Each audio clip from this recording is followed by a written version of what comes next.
Salut à tous, je suis Max et à 28 ans, j'ai enfin réussi. J'ai acheté ma première maison. C'était plus qu'un simple lieu de vie. C'était un symbole, une promesse que je m'étais faite après des années à trimer comme développeur de logiciels. Ce sentiment, franchir ma propre porte d'entrée, sachant que c'était à moi, surtout après avoir grandi dans une famille où le mot intimité ressemblait à une cruelle plaisanterie. C'était tout. Mais je jure que je n'aurais jamais pu prédire à quelle vitesse cet espace sacré serait violé. Grandir chez les Morgan, oh là là, l'intimité était un luxe pour les autres, pas pour nous. Mon père Richard était un comptable micro-gestionnaire et ma mère Karen était une mère hélicoptère avant même qu'on ait un nom pour ça. Leur philosophie était limpide. Famille signifie pas de limite. Point final. Et ils vivaient selon ce principe. Quand j'avais 13 ans, mon père a installé un logiciel de suivi sur mon ordinateur, envoyant tout mon historique internet directement à son email.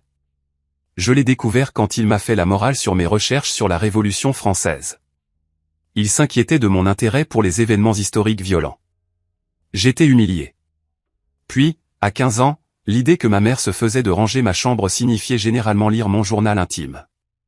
Elle évoquait nonchalamment mes pensées les plus profondes sur mes béguins ou mes amitiés au dîner, offrant des conseils tandis que papa hochait simplement la tête, approuvant chaque violation.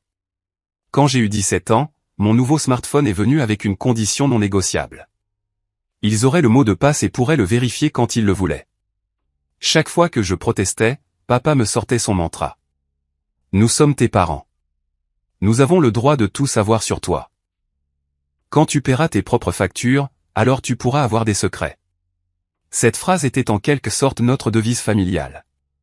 L'université à Arizona State, la liberté pure et sans phare. À 6 heures de Sacramento, leur surveillance constante est finalement devenue impossible. Et je me suis épanoui.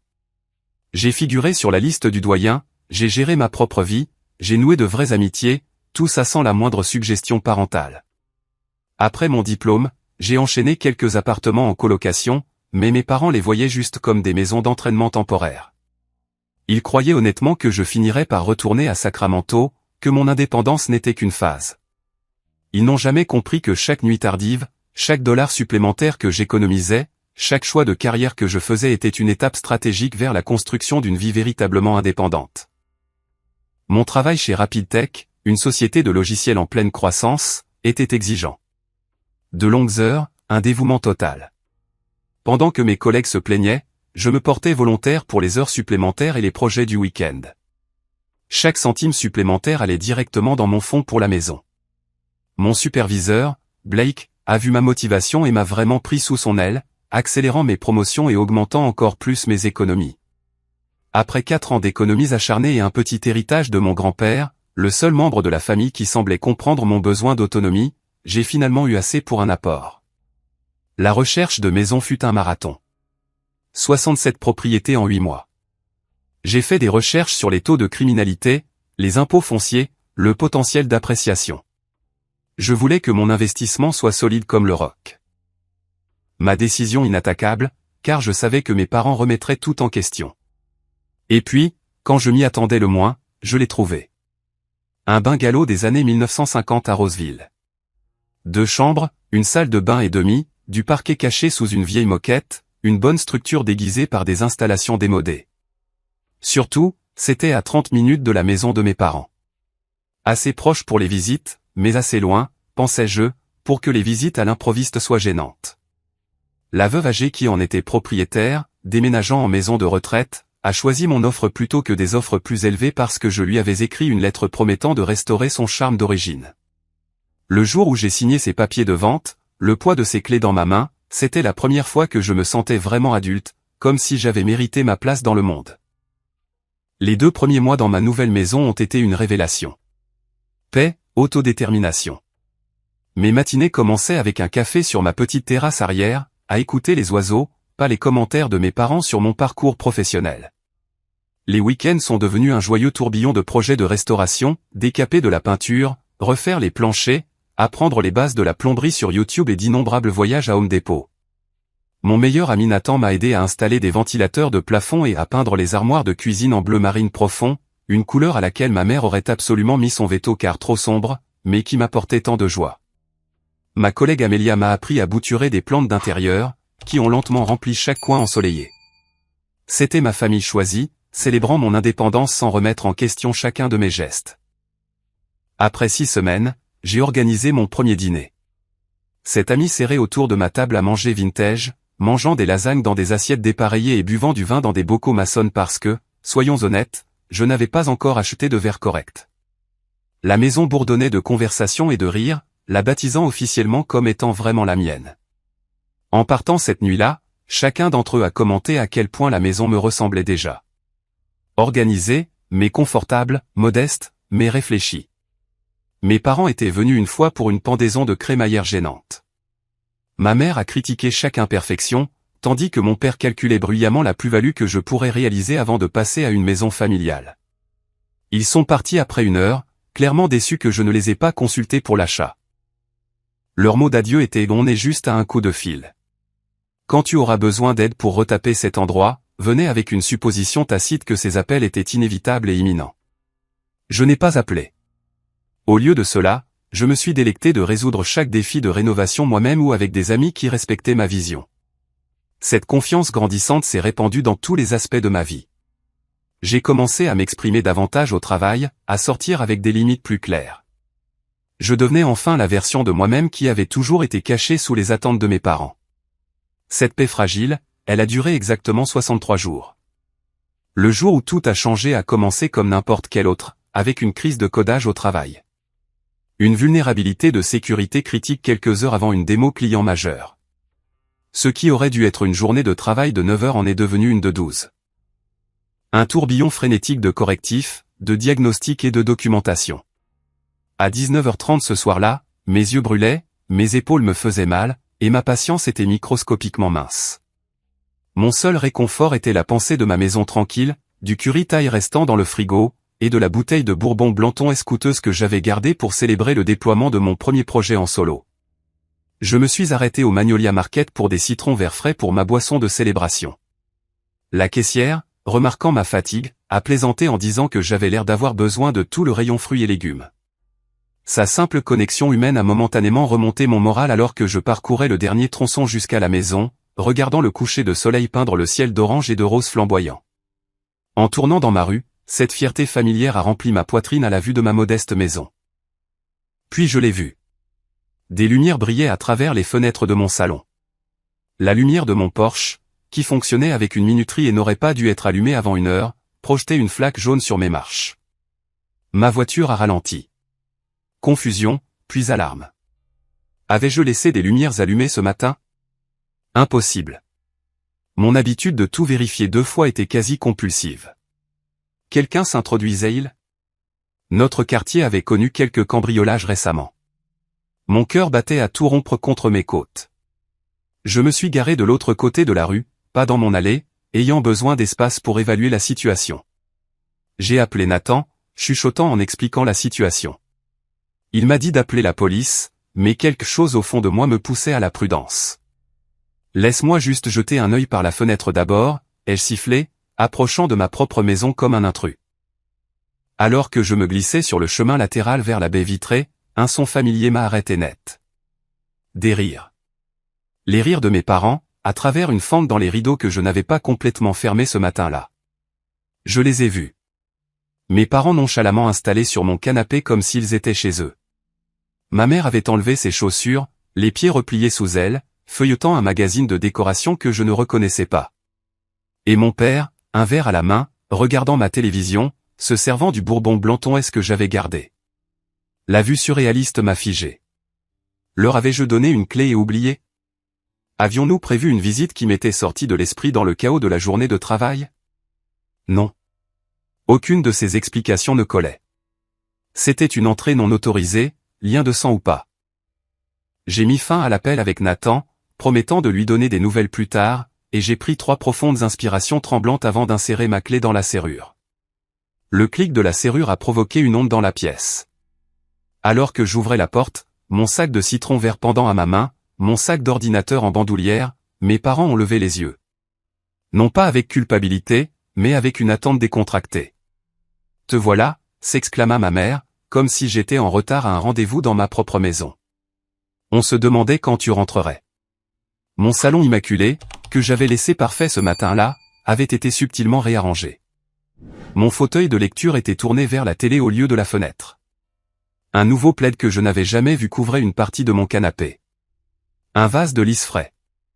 Des lys, qui aggraveraient mes allergies, dominaient ma table basse. « Qu'est-ce que vous faites ici ?» ai-je demandé, ma voix sortant plus stable que je ne le sentais. « Et comment êtes-vous entré ?» Ma mère a souri avec indulgence, cette expression condescendante qu'elle réservait à mes surréactions amusantes. De son sac à main, elle a sorti une clé de maison argentée attachée à un porte-clés avec une photo de notre famille de ma remise de diplôme du lycée. « On a pensé te faire une surprise », a-t-elle gazouillé, agitant la clé comme si c'était la chose la plus normale du monde à posséder. « Maintenant, c'est une propriété familiale, alors ne faisons pas tout un plat. Et j'ai apporté des rideaux corrects pour cette fenêtre. Ceux que tu as choisis laissent entrer trop de soleil le matin. Tu ne te reposeras jamais correctement. » Mon père a pris une autre gorgée de mon bourbon. « Ta mère s'inquiétait que tu ne manges pas correctement, vivant seul. On a apporté des lasagnes, des vraies, pas cette absurdité végétarienne avec laquelle tu expérimentes. C'est dans le frigo. » L'audace désinvolte de tout cela m'a laissé sans voix. Mon regard passait de la clé dans la main de ma mère au bourbon dans celle de mon père, à la pile de magazines de rénovation qui occupait maintenant la table d'appoint où se trouvaient mes revues d'informatique. Pendant que je traitais encore cette violation totale, ma mère s'était déjà levée et se dirigeait vers ma cuisine. « J'ai réorganisé ton garde-manger. Honnêtement, Max, classer les épices par ordre alphabétique. Qui a le temps pour ça ? Je les ai regroupées par fonction à la place. Beaucoup plus efficace quand tu cuisines vraiment. Quelque chose en moi a craqué. Pas violemment, pas de façon spectaculaire, mais avec la finalité silencieuse et terrifiante d'un fil tiré au-delà de son point de rupture. J'ai posé mes sacs. J'ai marché calmement jusqu'à ma porte d'entrée et je l'ai tenue grande ouverte. Une brise fraîche du soir est entrée, apportant l'odeur du jasmin de mon voisin. J'ai souri, pas le sourire accommodant auquel ils étaient habitués, mais un qui n'atteignait pas mes yeux. « Je ne vous ai jamais donné de clé, ai-je dit, ma voix dangereusement égale. Parce que je ne vous ai jamais invité à entrer chez moi sans permission. Ce n'est pas une propriété familiale. C'est ma propriété, achetée avec mon argent, entretenue avec mon travail. Alors, voici ce qui va se passer. Vous allez partir maintenant, me rendre ma clé, et appeler avant de venir à l'avenir, comme toutes les autres personnes dans ma vie ont le respect de le faire. » Les expressions stupéfaites qui ont transformé leur visage auraient été comiques dans tout autre contexte. La bouche de ma mère s'est ouverte et fermée sans un son. La main de mon père s'est figée à mi-chemin de ses lèvres, le bourbon captant la lumière ambrée. Le silence qui a suivi ma déclaration a duré environ 3 secondes avant que les yeux de ma mère ne se remplissent de larmes. Sa réponse standard pour ne pas obtenir ce qu'elle voulait. Ce n'étaient pas les larmes silencieuses et dignes d'une véritable blessure. C'était celle du genre performatif, conçu pour me faire passer instantanément pour le méchant. « Comment peux-tu nous parler de cette façon ?» a-t-elle haleté, pressant une main sur sa poitrine comme si elle était physiquement blessée. « Après tout ce que nous avons fait pour toi, nous t'avons élevé, éduqué, soutenu, et maintenant nous ne sommes même plus les bienvenus dans ta maison. » Mon père a posé le verre avec une lenteur délibérée, un geste que je reconnaissais d'innombrables confrontations d'enfance. Il précédait toujours son passage de la désinvolture à la colère autoritaire. « Tu dois surveiller ton ton, Maxilian, dit-il, utilisant mon nom complet comme il le faisait toujours pour affirmer sa domination. Ta mère s'est donné beaucoup de mal pour t'aider aujourd'hui. » La réponse appropriée est la gratitude, pas cette rébellion d'adolescent. Je pensais que tu avais dépassé cette phase. Je suis resté en position, porte ouverte, expression neutre. Mon ton est parfaitement approprié pour quelqu'un qui trouve des gens non invités dans sa maison. La clé, s'il vous plaît. Les larmes de ma mère se sont transformées en sanglots silencieux, et elle a cherché le soutien de mon père. Il s'est levé, se redressant de toute sa hauteur, une tactique qui m'avait intimidé enfant, mais qui me semblait maintenant presque désespérée. « Nous sommes tes parents », a-t-il déclaré, comme si l'énoncé de ce fait leur accordait automatiquement l'immunité contre les limites sociales normales. Nous n'avons pas besoin de permission pour prendre des nouvelles de notre fils. Ta mère s'inquiétait pour toi, vivant seule. Elle n'a pas dormi correctement depuis que tu as emménagé ici. Ma situation de vie n'est pas responsable de l'insomnie de maman, ai-je répondu, le coupant. Et être mes parents ne vous donne pas le droit de vous introduire par effraction chez moi. La clé, s'il vous plaît. Les pleurs de ma mère ont brusquement cessé lorsqu'elle a réalisé que sa tactique habituelle ne fonctionnait pas. Elle a changé de stratégie, se dirigeant vers moi les bras tendus pour une étreinte. Chérie, nous voulons juste faire partie de ta vie. Est-ce si terrible? Tu nous manques. J'ai esquivé l'étreinte, maintenant ma position près de la porte. Il y a des façons respectueuses de faire partie de ma vie. Celle-ci n'en est pas une. La clé, s'il vous plaît. L'impasse a continué pendant encore 15 minutes. Mes parents ont parcouru tout leur répertoire émotionnel. Culpabilité, colère, désinvolture, fausse inquiétude, et enfin martyr blessé.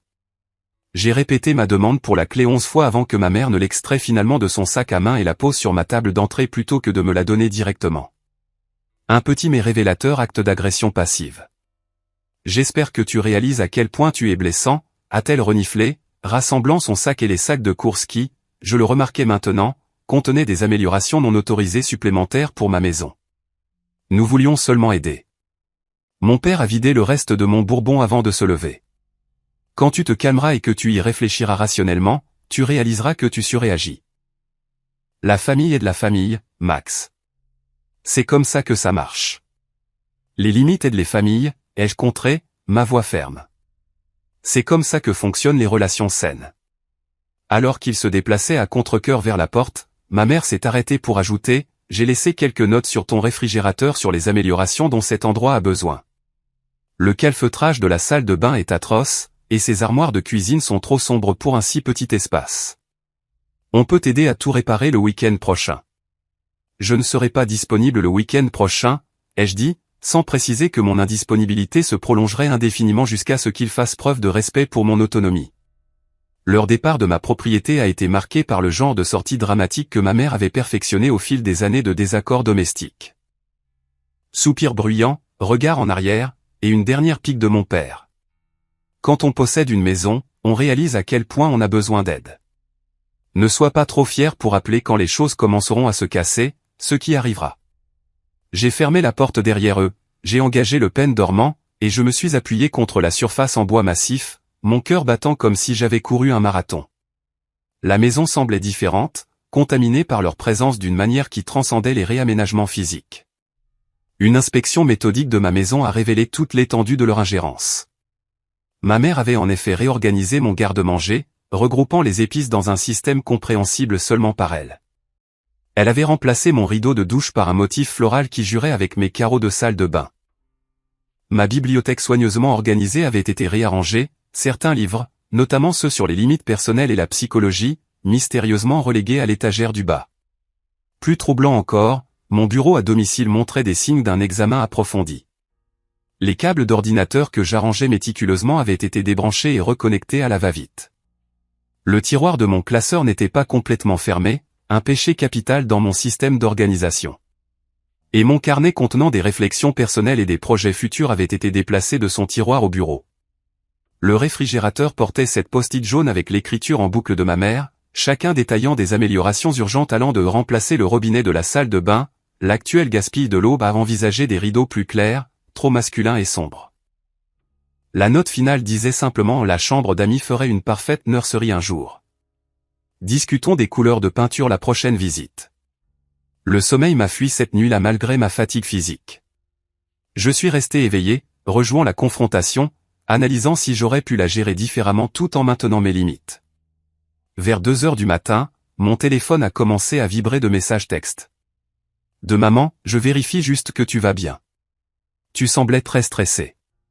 N'oublie pas que ta tension artérielle a tendance à être élevée comme celle de ton père. De papa, ta mère est contrariée. Appelle-la demain et excuse-toi. Nous essayons seulement d'aider. De maman à nouveau, j'ai trouvé cet article sur les dangers de vivre seul. Je t'envoie le lien. Beaucoup de cambriolages dans la région de Sacramento récemment. De papa à nouveau, ce bourbon est trop cher. Je peux te recommander de meilleures options qui ne videront pas tes économies. La responsabilité financière passe avant les achats de luxe. J'ai mis mon téléphone en silencieux, mais le mal était fait à mon sentiment de sécurité. Même s'ils étaient physiquement partis, leur présence persistait dans ces intrusions numériques. Le schéma était si familier. Violation des limites suivies de ma responsabilité pour leurs réactions émotionnelles à mes limites raisonnables. À l'aube, j'ai pris 2 décisions claires. Premièrement, je changerai mes serrures immédiatement.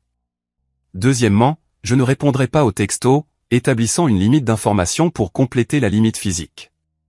Je ne savais pas encore que ces 2 stratégies se révéleraient terriblement insuffisantes dans les semaines à venir. Le serrurier est arrivé à 7h30 le lendemain matin, remplaçant les serrures de mes portes avant et arrière par des modèles de haute sécurité qui ne pouvaient pas être facilement dupliqués. Son sourcil levé face à mon urgence et à ma volonté de payer des frais d'urgence en disait long, mais la discrétion professionnelle l'a empêché de poser des questions. À 8h15, j'avais de nouvelles clés et un sentiment de sécurité restauré qui s'est avéré embarrassamment éphémère. Le lundi suivant, j'étais en pleine revue de code lorsque notre réceptionniste, Stéphanie, a appelé mon poste. « Tes parents sont dans le hall », dit-elle, la confusion évidente dans sa voix. « Ils disent qu'ils te surprennent avec le déjeuner. » La tension familière est revenue dans ma poitrine. J'ai expliqué que je n'étais pas disponible. Stéphanie, Dieu la bénisse, a proposé de transmettre le message, m'épargnant une confrontation directe. À travers les cloisons vitrées séparant notre espace de travail de la réception, j'ai vu l'expression de ma mère passer de l'attente à la déception, puis à la détermination. Pendant 20 minutes, ils sont restés dans le hall, mon père vérifiant périodiquement sa montre tandis que ma mère engageait Stéphanie dans ce qui semblait être une conversation de plus en plus inconfortable. Quand ils sont finalement partis, Stéphanie a apporté un sac en papier à mon bureau. Ils ont insisté pour que tu aies un vrai déjeuner parce que tu avais l'air mince sur ta photo de profil Facebook du mois dernier. À l'intérieur, j'ai trouvé un sandwich à la dinde avec de la mayonnaise, à laquelle je suis allergique, une pomme, acceptable, et une note manuscrite disant « Puisque tu es trop occupé pour la famille, mange au moins quelque chose de nutritif. » Nous essaierons à nouveau quand tu seras moins concentré à impressionner ton patron qu'à entretenir des relations qui comptent vraiment. Mercredi a apporté une nouvelle intrusion. En rentrant du travail, j'ai découvert des sacs de courses sur mon porche. Des denrées périssables comme du lait et de la viande laissée non réfrigérée pendant des heures inconnues. L'écriture de ma mère sur une note collée à un sac disait « J'ai remarqué que ton frigo était presque vide lundi. Pas étonnant que tu perdes du poids. Je me suis permis d'entrer pour ranger ça, mais ta clé ne fonctionne plus. Appelle un serrurier. Quelque chose ne va pas avec tes nouvelles serrures. » Le vendredi, l'escalade a continué. Mon voisin Derek, un enseignant à la retraite avec qui je m'étais lié d'amitié pendant les travaux de jardinage du week-end, m'a approché en rentrant chez moi. « Ton père était ici pendant environ 2 heures aujourd'hui », a-t-il confié. Il a dit que tu lui avais demandé de vérifier les problèmes de fondation. Il faisait le tour de ta maison en regardant par les fenêtres et en vérifiant l'accès au vide sanitaire. Ça semblait bizarre qu'il n'ait pas de clé, mais il m'a montré une photo de vous 2 ensemble, alors je n'ai appelé personne. J'ai remercié Derek pour l'information tout en calculant intérieurement les implications. Mon père n'avait aucune expérience en construction ou en fondation. Son inspection n'était qu'un prétexte à la surveillance, et impliquer mon voisin représentait un nouveau niveau de manipulation, recrutant d'autres personnes pour permettre leur violation de limites. Le week-end n'a apporté aucun répit. Samedi matin, un serrurier, pas celui que j'avais utilisé, a frappé à ma porte avec un ordre de travail appelé par le propriétaire pour créer de nouvelles clés. Quand j'ai expliqué que je n'avais pas passé cette commande, il m'a montré le formulaire de demande de service indiquant le nom et les coordonnées de mon père. J'ai renvoyé le serrurier et j'ai immédiatement reçu un texto de mon père. J'essaie juste d'aider avec ta situation de serrure. Pas la peine d'être difficile. Dimanche matin, ma mère a assisté par hasard au même service dans ma nouvelle église, s'asseyant à côté de moi avant que je ne réalise sa présence et se présentant à tout le monde dans ma rangée comme la mère de Max, qu'il ne visite pas assez. Pendant le café après, elle a réussi à distribuer son numéro de téléphone à 3 membres de l'église, les encourageant à appeler si le Max a besoin de quoi que ce soit puisqu'il est tout seul dans cette grande maison. La pression sociale s'est étendue au-delà des actions directes de mes parents. La 2e semaine après l'incident initial, des membres de la famille élargie ont commencé à me contacter. Tante Patricia a appelé pour me dire que je brisais le cœur de ma mère avec cette crise d'indépendance puérile. Oncle George a envoyé par email des articles sur les soins aux personnes âgées et l'importance de maintenir les liens familiaux avant qu'il ne soit trop tard.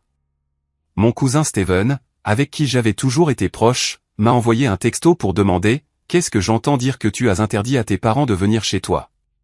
Pendant ce temps, 3 amis du lycée, des gens à qui je n'avais pas parlé depuis des années, m'ont soudainement contacté sur les réseaux sociaux avec des variantes de « J'ai entendu dire que tu as des problèmes de famille, et ta mère a l'air vraiment contrariée ».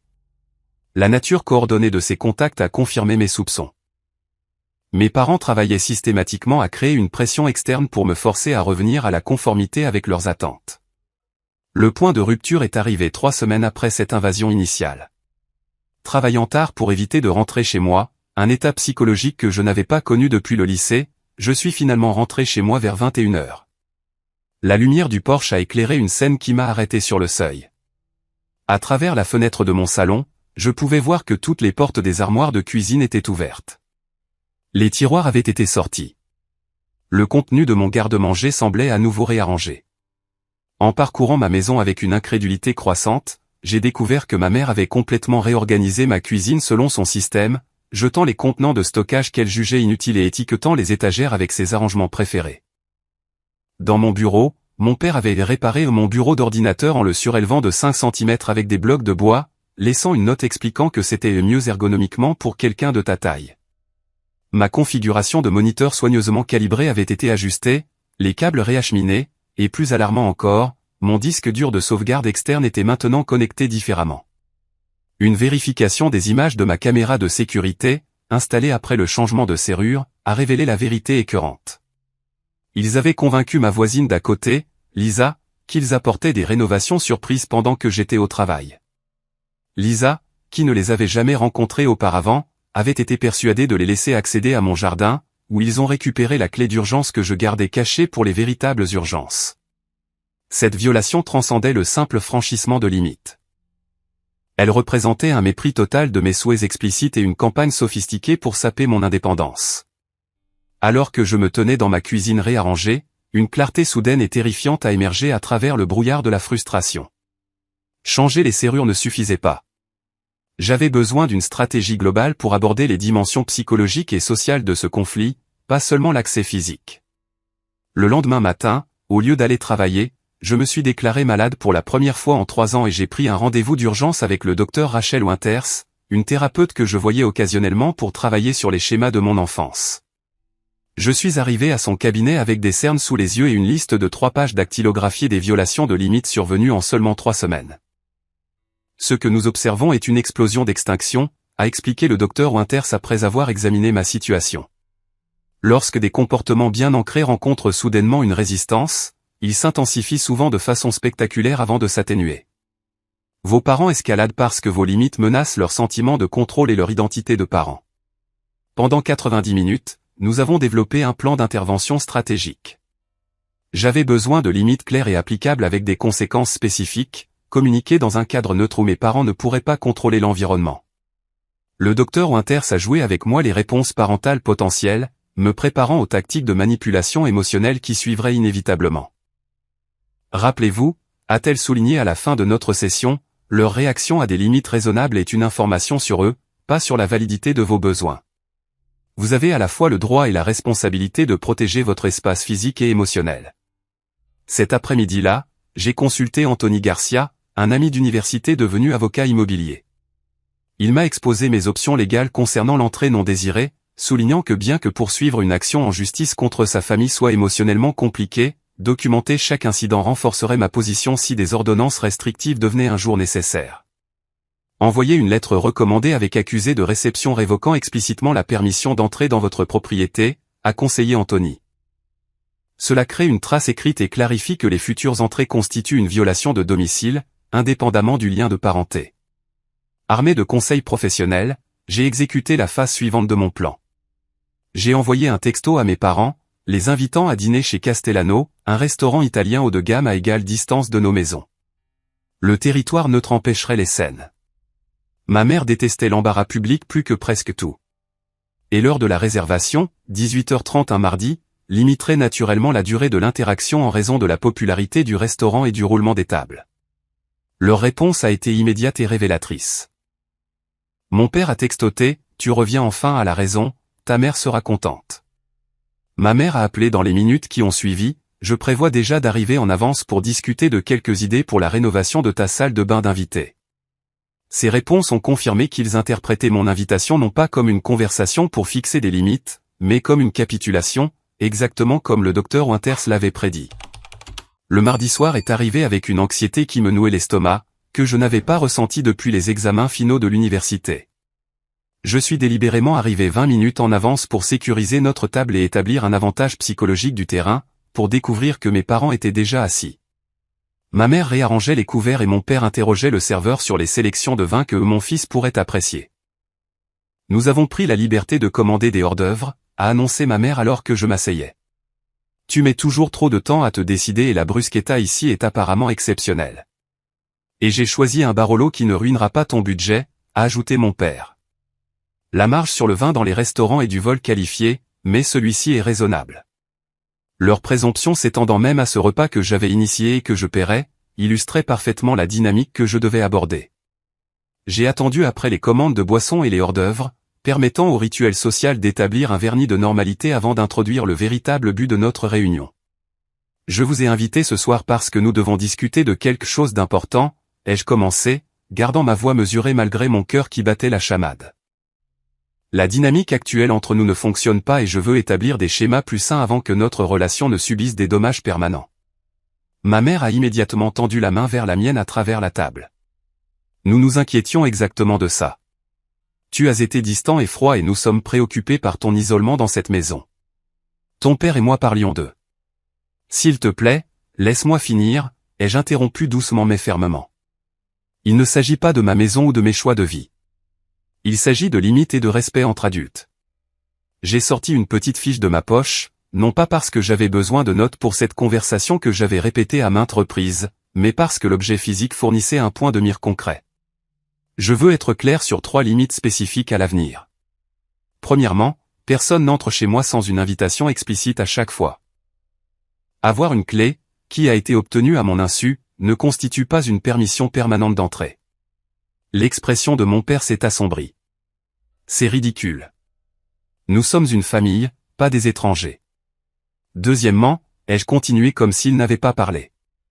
Mes espaces personnels et professionnels sont à moi pour les organiser et les entretenir selon mes préférences. Les commentaires ou critiques sur ma décoration, mon organisation ou mes choix de vie ne sont les bienvenus que lorsque je demande spécifiquement un avis. Les yeux de ma mère se sont agrandis. Alors, nous sommes censés prétendre que nous ne remarquons pas quand tu vis dans des conditions qui ne sont pas à la hauteur d'eux. Troisièmement, ai-je insisté, la coupant. La communication avec mes amis, collègues, voisins ou famille élargie à mon sujet nécessite mon consentement. Recruter d'autres personnes pour me mettre la pression est inapproprié et endommage plusieurs relations, pas seulement la nôtre. Le silence qui a suivi a duré jusqu'à l'arrivée de nos plats principaux. Ma mère fixait ses pattes sans y toucher, des larmes se formant, mais contenues par le cadre public. Mon père coupait méthodiquement son poulet parmesan en carrés précis. Un geste de contrôle que je reconnaissais des dîners d'enfance après l'avoir déçu. Alors c'est ça, a-t-il finalement dit, sa voix empreinte de colère froide. Tu as unilatéralement décidé que nous sommes des influences toxiques à gérer. J'ai décidé que je suis un adulte qui mérite le même respect que vous accorderiez à n'importe quel autre adulte, ai-je clarifié. Ces limites ne sont pas des punitions. Elles sont le fondement d'une relation plus saine où nous pouvons réellement apprécier la compagnie les uns des autres sans ressentiment sous-jacent. Le sang-froid de ma mère a finalement cédé.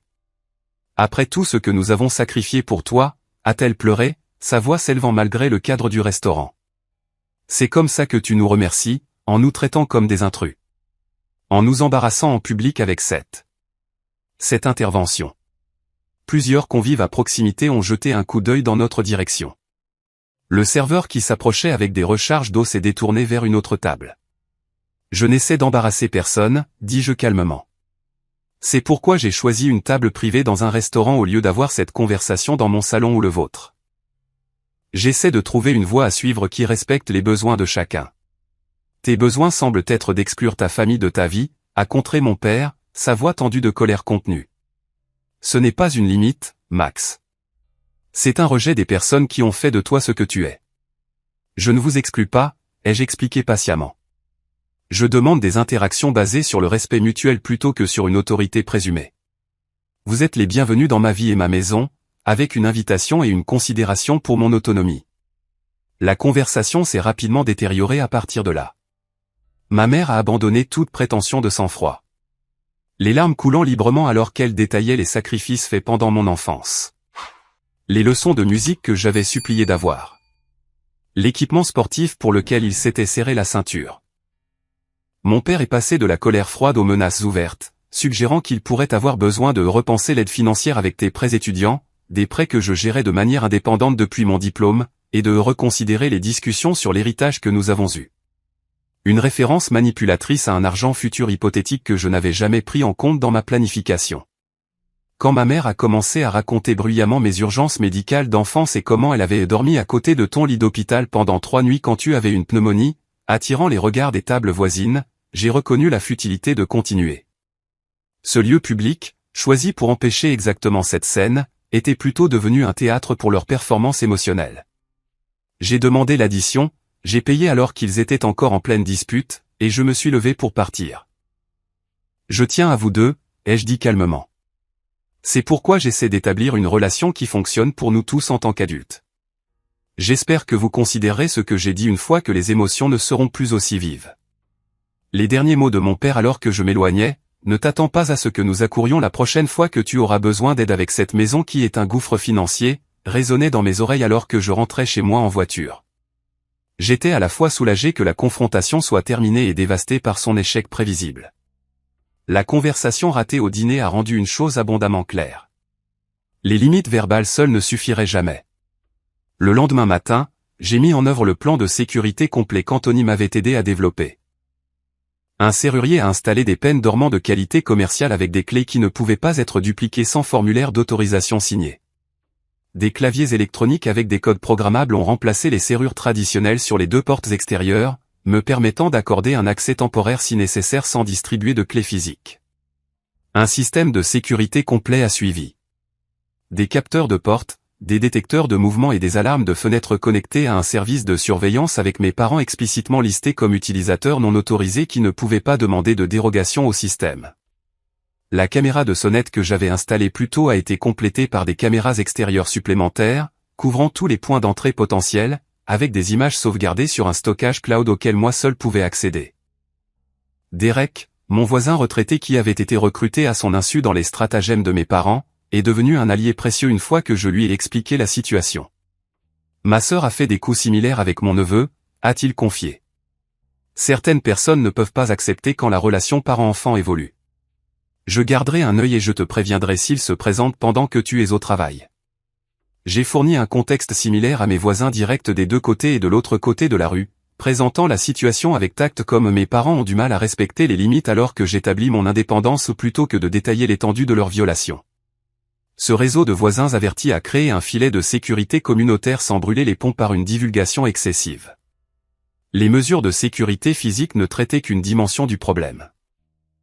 Les limites émotionnelles nécessitaient une protection tout aussi rigoureuse. J'ai rédigé un email clair à mes 2 parents établissant une pause de communication de 2 semaines pour permettre à chacun de digérer notre conversation au dîner. J'ai précisé que pendant cette période, je ne répondrai pas aux appels, textos, emails ou contacts sur les réseaux sociaux de leur part. Je ne m'engagerai pas non plus avec les membres de la famille élargie ou les amis agissant comme intermédiaires.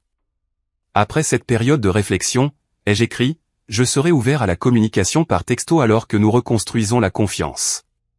Les visites en personne pourront reprendre une fois que nous aurons établi un modèle d'interaction numérique respectueuse, avec un préavis et une invitation explicite requis à chaque fois. La réponse a été prévisible, mais toujours douloureuse. Ma mère a appelé cette fois dans l'heure qui a suivi la réception de mon email, laissant des messages vocaux de plus en plus affolés allant de « Je ne peux pas croire que tu couperais les ponts avec ta propre mère » à « Et s'il y a une urgence familiale ?» L'approche de mon père était plus froidement stratégique, avec un seul email décrivant toutes les façons dont mon comportement immature nuirait à mes relations, mes perspectives de carrière et mon bonheur futur. Fidèle à ma parole, je n'ai répondu à aucun des 2. Bien que chaque contact ait mis ma résolution à l'épreuve, j'ai temporairement mis en sourdine les membres de ma famille sur les réseaux sociaux et créé des filtres de mail pour diriger leurs messages vers un dossier que je pourrais examiner lorsque je serais émotionnellement préparé, plutôt que de les laisser prendre d'assaut ma boîte de réception. Le premier véritable test de mes nouvelles limites est arrivé plus tôt que prévu. 3 jours après le début de la pause de communication, mon système de sécurité m'a alerté d'une activité à ma porte d'entrée pendant que j'étais au travail. La vidéo en direct montrait mes parents essayant d'utiliser une clé dans mes serrures nouvellement changées, puis sonnant à plusieurs reprises. Lorsque ces efforts ont échoué, mon père a fait le tour jusqu'à la porte arrière tandis que ma mère est restée à l'avant, créant une tentative à 2 volets pour entrer, trouvant tous les points d'accès sécurisés.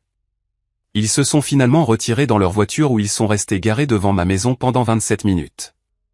L'incident entier a été enregistré sous plusieurs angles, fournissant une documentation que j'espérais ne jamais avoir à utiliser, mais que je me sentais rassuré de posséder. J'ai gardé mon sang-froid et je les ai appelés depuis mon téléphone de bureau, qu'ils ne reconnaîtraient pas sur l'afficheur. Quand ma mère a répondu, j'ai calmement déclaré, « Je peux voir que vous êtes chez moi en ce moment grâce à mes caméras de sécurité. » Cela viole la limite que j'ai établie concernant les visites nécessitant une invitation. Veuillez quitter ma propriété immédiatement. Nous pourrons en discuter après la pause de communication de 2 semaines dont nous avons convenu. Mon père a attrapé le téléphone. C'est ridicule, Max. Ta mère a apporté de la soupe maison parce qu'elle a entendu par la cousine de Stéphanie qu'il y a une gastro qui circule dans ton bureau. On essaie d'aider, pas d'envahir. La mention de Stéphanie, une réceptionniste qu'ils avaient rencontrée exactement une fois lors de leur embuscade pour le déjeuner au travail, et de sa cousine, quelqu'un que je n'avais jamais rencontré, illustrait à quel point il suivait ma vie de manière extensive à travers les liens sociaux. Cette révélation n'a fait que renforcer ma résolution. Je comprends que vous pensez aider, ai-je répondu d'un ton égal. Cependant, j'ai été clair sur mes limites. Veuillez les respecter en partant maintenant et en honorant la pause de communication dont nous avons discuté. Ils sont partis, mais non sans que ma mère ne place le récipient de soupe bien en vue sur mon perron, directement dans le champ de ma caméra. Une reconnaissance passive-agressive qu'ils savaient qu'ils étaient enregistrés. Aussi difficile que cette confrontation ait été, elle représentait ma première application réussie d'une limite avec des conséquences en temps réel. J'étais resté calme, j'avais affirmé ma position clairement, et j'avais suivi jusqu'au bout sans capituler à la manipulation émotionnelle. C'était une petite victoire, mais une victoire significative dans la campagne plus large pour la recalibration de la relation. L'allié inattendu est apparu une semaine après le début de la pause de communication. Mon téléphone a affiché un numéro inconnu un soir, que j'ai presque ignoré, supposant que c'était une autre manœuvre parentale pour contourner mes limites. Quelque chose m'a poussé à répondre, révélant la sœur de mon père, tante Rebecca, que j'avais toujours aimée mais que je voyais rarement car elle vivait au Colorado. « J'espère que ça ne te dérange pas que je t'appelle à l'improviste », a-t-elle commencé. « Mais ta mère m'appelle tous les jours à propos de ta rébellion, et j'ai pensé que je devais entendre ta version avant de me faire une opinion. Pour la première fois depuis le début de cette épreuve, je me suis retrouvé à parler avec quelqu'un qui comprenait vraiment la dynamique en jeu. Rebecca a partagé sa propre histoire de lutte de limite avec mes parents, en particulier la tendance de ma mère à réorganiser sa maison lors de ses visites et les commentaires financiers de mon père déguisés en conseils. Ils ont fait la même chose quand j'ai acheté mon condo après mon divorce, a-t-elle révélé. Ils sont arrivés sans prévenir. On fait faire des clés. On sommeau réarrangé ma chambre comme une surprise. Quand je les ai confrontés, ta mère a pleuré pendant 3 jours et ton père a suggéré que mes hormones me rendaient ingrate.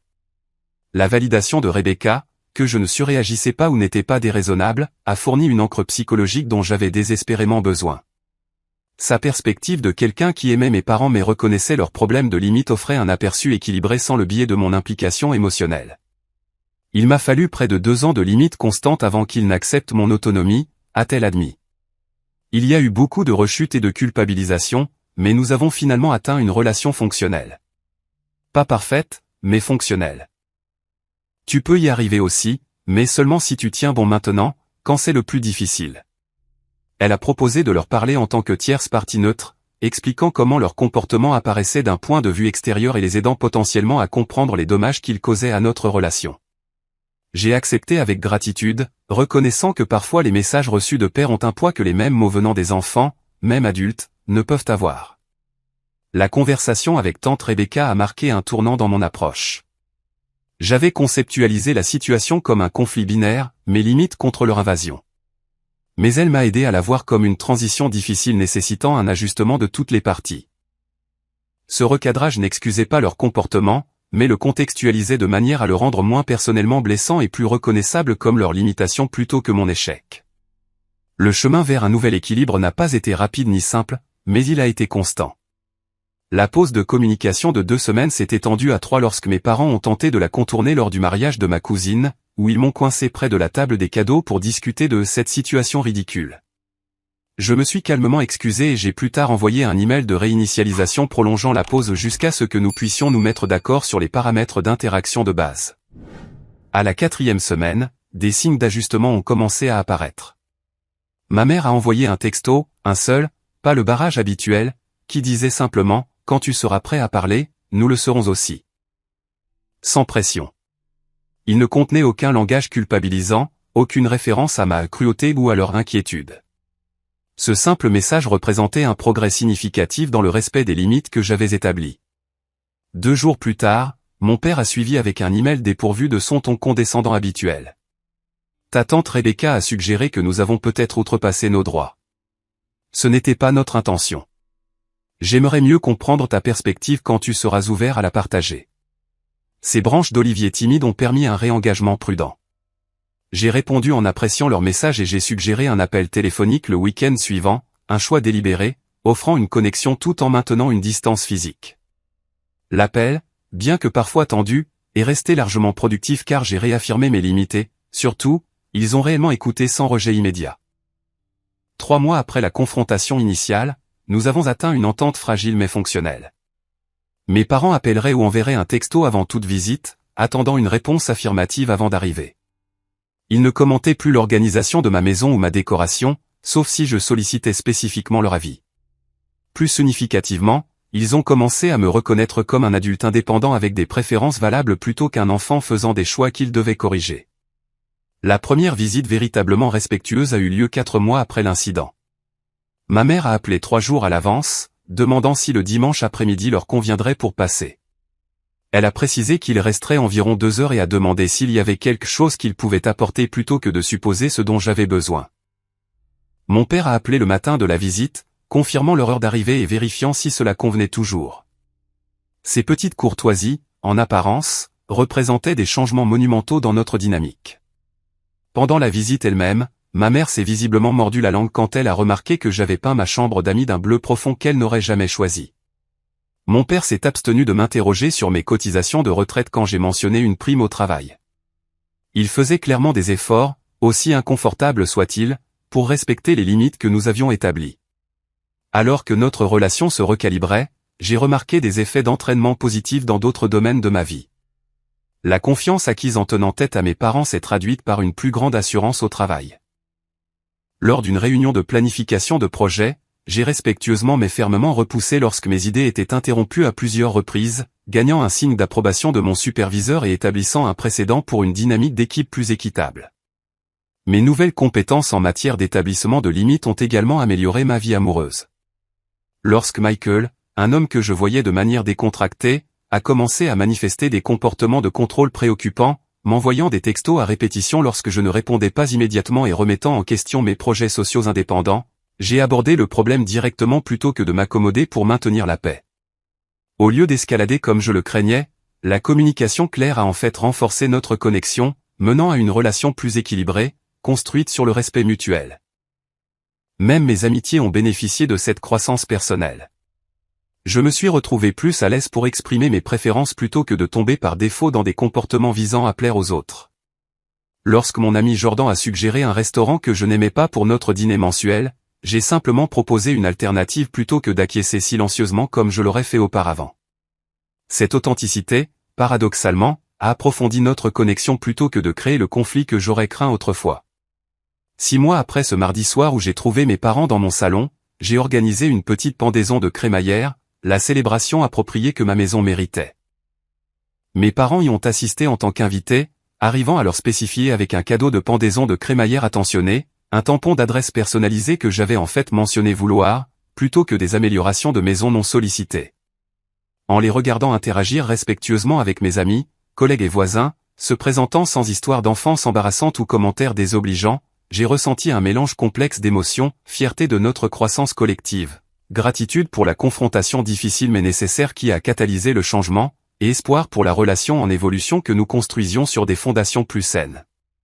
Ce soir-là, alors que mon père aidait à nettoyer sans réorganiser ma cuisine, et que ma mère complimentait ma maison sans suggérer d'amélioration, j'ai reconnu la vérité profonde qui avait émergé de ce chapitre difficile.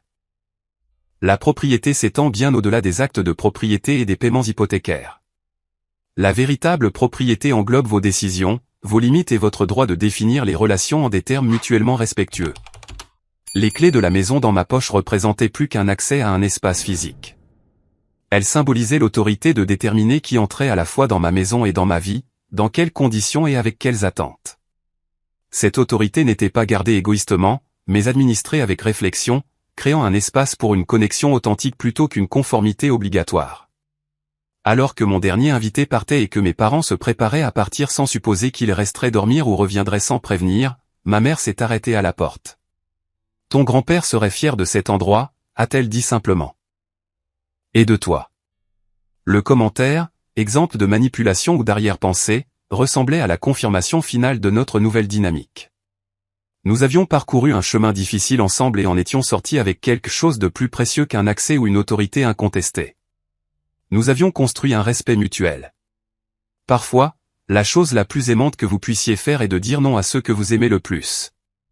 Non pas par rejet ou par dépit, mais par engagement envers une relation authentique. En établissant ces limites, je n'avais pas perdu ma famille. J'avais créé les fondations d'une famille plus saine. Avez-vous déjà eu à fixer des limites difficiles avec des membres de votre famille qui ne respectaient pas votre indépendance?